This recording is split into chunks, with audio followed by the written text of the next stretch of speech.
नमस्कार, मैं सूर्य प्रताप भोसले। साथियों, यह मेरा ऑफिशियल चैनल मीडिया माफिया है, जिस पर मैं आप सभी को पेंशन से जुड़ी हर जरूरी और अहम खबर देता हूं। अगर आपने अभी तक हमारे इस चैनल को सब्सक्राइब नहीं किया है तो पेंशन से जुड़ी हर जरूरी खबर पाने के लिए अभी इस चैनल को सब्सक्राइब करें। यदि आपके परिवार का कोई भी सदस्य नौकरी पेशा है या उसे पेंशन मिलती है तो आने वाले 2 मिनटों के अंदर आपके पैरों तले से जमीन खिसकने वाली है। आज मीडिया माफिया पर मैं बिना घुमाए फिराए सीधे तौर पर उस कड़वे सच को सामने लाने जा रहा हूं जिसने देश भर के श्रम मंत्रालय और ईपीएफओ मुख्यालय में हड़कंप मचा दिया है। एक ऐसी गुप्त और बड़ी खबर निकल कर आई है जिसे बड़े मीडिया चैनल आपसे छिपाने की कोशिश कर रहे हैं। हमारे देश के करोड़ों पेंशन प्राप्तकर्ता और पीएफ खाता धारक आज एक भारी धोखे का शिकार बनने जा रहे हैं। विशेष रूप से वे बुजुर्ग जो बहुत पहले ही रिटायरमेंट ले चुके हैं, उनके अधिकारों पर एक ऐसा नया नियम लादा जा रहा है जिसे सुनकर आपका भी खून खौल जाएगा। यदि आप अपनी जीवन भर की गाड़ी कमाई को डूबने से सुरक्षित रखना चाहते हैं तो इस वीडियो का एक एक पल आपके लिए जीवन और मरण का प्रश्न है। इसे बिना बढ़ाए अंत तक देखिएगा, क्योंकि आज हम उस भ्रष्ट व्यवस्था के जाल को तोड़ने वाले हैं जिसे आपकी जेब खाली करने के लिए बनाया गया है। साथियों, आखिर कब तक देश का वह वृद्ध इंसान जिसने अपने जीवन के 35 कीमती साल इस राष्ट्र के निर्माण में लगा दिए, वह रिटायर होने के बाद 1000 अथवा 1500 रुपए की इस भीख समान पेंशन के लिए तड़पता रहेगा? राष्ट्रीय संघर्ष समिति एनआईसी के नेतृत्व में जो गुस्सा आज संपूर्ण देश की सड़कों पर बारूद की तरह फट रहा है, उसने प्रशासन की नींद उड़ाकर रख दी है। पेंशनरों की यह मांग कोई भीख नहीं है, यह उनका वास्तविक अधिकार है।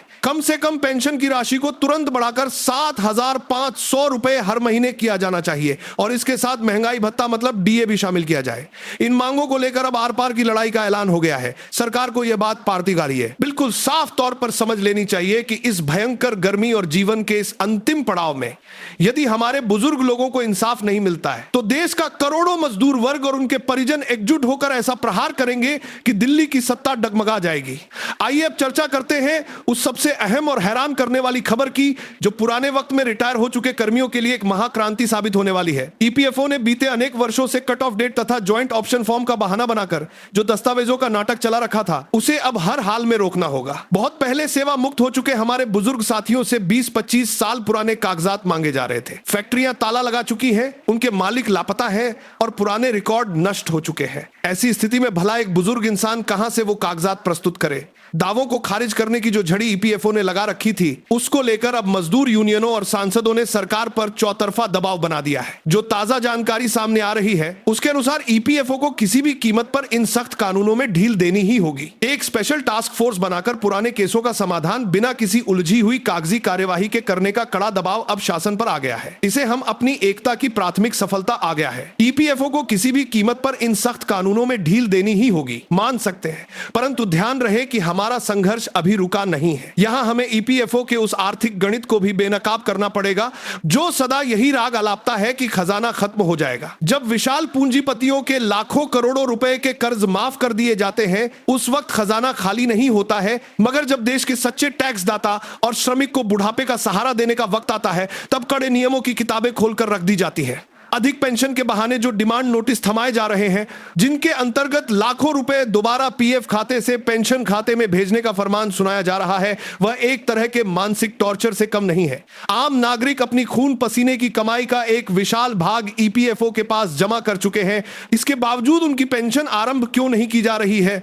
आखिर क्यों उन्हें हर माह केवल कोरे वादों का झुंझुना पकड़ा दिया जाता है? मीडिया माफिया का यह मंच सीधे तौर पर ईपीएफओ कमिश्नर और श्रम मंत्री महोदय से यह प्रश्न करता है कि आप देश के वरिष्ठ नागरिकों के धैर्य की परीक्षा लेना एकदम बंद कर दें। काम करने वाले नौजवान भाइयों और बहनों, आप लोग भी ध्यान से सुन लें। यदि आज आप इन बुजुर्गों के अधिकारों के समर्थन में खड़े नहीं होते हैं तो यह मत भूलिए कि कल को जब आप खुद रिटायरमेंट लेंगे तब आपके मार्ग में भी इन्हीं कड़े नियमों की दीवारें खड़ी कर दी जाएंगी। ईपीएफओ ने चाहे एडवांस पीएफ निकालने वाले सॉफ्टवेयर को स्वचालित मोड पर सेट कर दिया हो, मगर जब तक ईपीएस 95 के अंतर्गत पेंशन का अधिकार पूर्ण रूप से स्पष्ट नहीं हो जाता, तब तक यह संपूर्ण प्रणाली एकदम खोखली मानी जाएगी। यह संघर्ष मात्र 7500 रुपए तक सीमित नहीं है। यह देश के प्रत्येक उस मेहनती हाथ का संघर्ष है जिसका पीएफ कटता है। यह हमारे स्वाभिमान का आंदोलन है।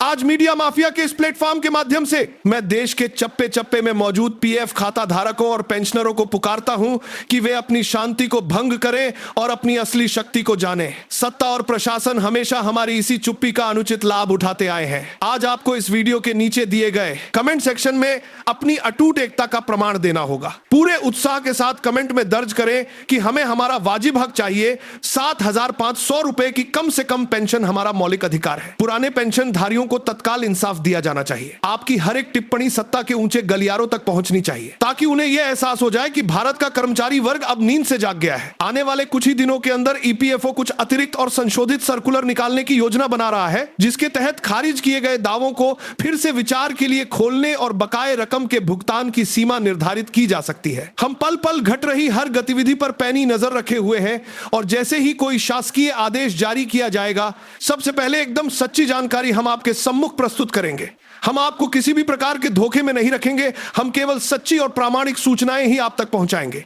मेरे भाइयों तथा बहनों, अब चुपचाप बैठे रहने का समय समाप्त हो गया है। यदि आपका ईपीएफओ में खाता है या फिर आप ईपीएस 95 योजना के तहत पेंशन प्राप्त कर रहे हैं, तो आज का यह खास वीडियो आपके जीवन का एक बहुत बड़ा मोड़ साबित होने वाला है। अपने मोबाइल की स्क्रीन से निगाहें जरा भी मत हटाइएगा, क्योंकि आज मीडिया माफिया पर हम उस विशाल खबर का पर्दाफाश करने जा रहे हैं जिसकी वजह से संपूर्ण देश के श्रम विभाग और दिल्ली स्थित ईपीएफओ मुख्यालय में खलबली मच गई है। एक ऐसा ताजा निर्णय, एक ऐसा अहम बदलाव सामने निकल कर आया है जिसके बारे में जानकर देश के करोड़ों कर्मियों और पेंशन भोगियों के होश उड़ गए हैं। जो सच्चाई मैं आज आपके समक्ष रखने जा रहा हूं, वह आपको पूरे इंटरनेट या टीवी वाले मुख्य धारा के मीडिया चैनलों पर कहीं भी प्राप्त नहीं होगी। इस वीडियो का प्रत्येक क्षण सीधे तौर पर आपकी जेब, आपके अधिकारों और आपके बुढ़ापे के सहारे से संबंध रखता है। इसी कारण इसे बिना बढ़ाए पूरा अंत तक देखिएगा, क्योंकि आधा अधूरा ज्ञान आपको एक बहुत भारी आर्थिक संकट की खाई में गिरा सकता है। मित्रों, पिछले बहुत लंबे अरसे से देश के कोने कोने में ईपीएस 95 की कम से कम पेंशन को 7,500 रुपए करने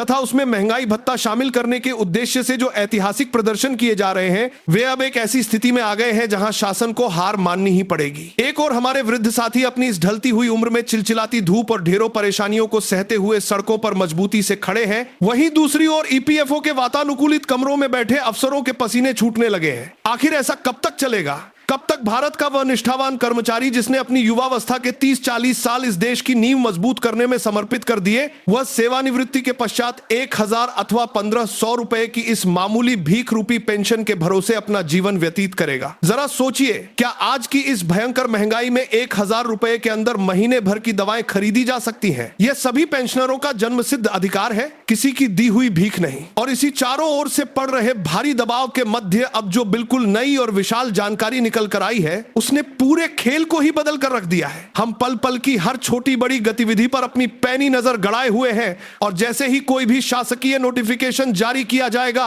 सबसे पहले 100% सच्चाई के साथ हम उसे आपके सामने प्रस्तुत करेंगे। हम आपको किसी भी तरह के भ्रम में नहीं रखेंगे, केवल सच्ची और प्रामाणिक सूचनाएं आप तक पहुंचाएंगे। अब यहां से आपकी जिम्मेदारी आरंभ होती है। यदि आपको लगता है कि आज के इस वीडियो में हमने आपकी तकलीफों को पूरी निडरता से उठाया है, तो इस वीडियो को संपूर्ण भारत के हर एक व्हाट्सएप ग्रुप, हर एक फेसबुक पेज तथा हर एक पेंशन संगठन के मोबाइल तक आग के समान फैला दीजिए। इस नए बदलाव का सबसे भारी और संवेदनशील प्रभाव हमारे उन वृद्ध साथियों पर होने वाला है जो बहुत समय पहले अपनी नौकरी से रिटायरमेंट ले चुके हैं। उच्चतम न्यायालय के बरधार में एक खार बारह सरकार बरधार मेडिकल करना होंगे निर्णय के पश्चात ईपीएफओ ने कट ऑफ डेट तथा ज्वाइंट ऑप्शन फॉर्म का जो उलझा हुआ कागजी जाल तैयार किया था और जो कठिन शर्तें थोपी थी, उसके विरुद्ध अब समूचे राष्ट्र का क्रोध फूट पड़ा है। 20 साल पुराने दस्तावेज मांगने के बहाने बुजुर्गों के क्लेम लगातार खारिज किए जा रहे थे, परंतु अब गुप्त सूत्रों के माध्यम से जो अहम सूचना प्राप्त हो रही है, उसके अनुसार संसद की स्टैंडिंग कमेटी तथा मजदूर यूनियनों के प्रचंड विरोध के चलते ईपीएफओ को अपने कठोर नियमों में छूट देने के लिए बाध्य होना पड़ गया है। एक खास टास्क फोर्स का निर्माण करके इन पुराने मसलों को बिना किसी मानसिक तनाव के हल करने की